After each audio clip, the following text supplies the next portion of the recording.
آی سی سی یا د کرکټ نړیوالې شورا که نړیوال جام په تفریح ګټل کېدی افغانستان به اتل و. سلام او مینه دوستانو، په یوې بلې نوې او په زړه پورې ویډیو کې درته ښه راغلاست وایم. او که چېرته زموږ د چینل سره نوي یو ځای شوي یاست، دغه چینل درسره خامخا سبسکرایب کړئ او په خوا کې ورسره د بیل نشان ووهئ، تر څو زموږ د راتلونکو ویډیوګانو په باره کې خبر درکړل شي. موږ هره ورځ تاسو ته د کرکټ نوي او تازه مطالب خپروو، نو هیله ده چې زموږ چینل درسره سب کړئ. آی سی سی د افغانستان د کرکټ د ستورو محمد شهزاد او راشد خان نسا یو ویډیو ته لیکلي دي: که نړیوال جام په تفریح وای نو افغانستان ګټو. د کرکټ نړیوالې شورا یو ویډیو ټویټر کړې ده چې پکې د افغانستان د کرکټ ستوري محمد شهزاد او راشد خان د هندي سندرې سره نڅا کوي. د آی سی سی دغه ټویټ کې لیکلي دي: که چیرته د نړیوال جام جایزه هغه چاته ورکړل شي چې زیات تفریح کوي، نو د افغانستان لوبډله څنګه ګټونکې ده؟ د کرکټ د نړیوالې شورا دغه ټویټ په یو څو ساعتونو کې په زرګونه زره شیر کړل شوې ده. همدغه ډول ترېنه ګټونکو خوند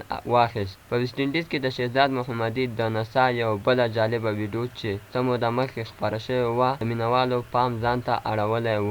د افغانستان کرکټ ټیم د سریلانکا نه خپله دویمه لوبه کې ماته وخوړه، خو په ټولنیزو رسنیو کې د شهزاد محمدي او د راشد خان دغه ویډیو د مینوالو توجه ځان ته جذب کړې ده. او افغانستان به خپله راتلونکې دریمه لوبه د نیوزیلینډ په وړاندې په 8مه نیټه ترسره کړي. نړۍ مننه چې زموږ ویډیو مو تر اخره وکتله. په دې هیله چې د خوښې وړ مو ګرځېدلې وي. د لا ښکلو او په زړه پورو ویډیوګانو لپاره زموږ یوټیوب چینل خامخا سبسکرایب کړئ. والسلام.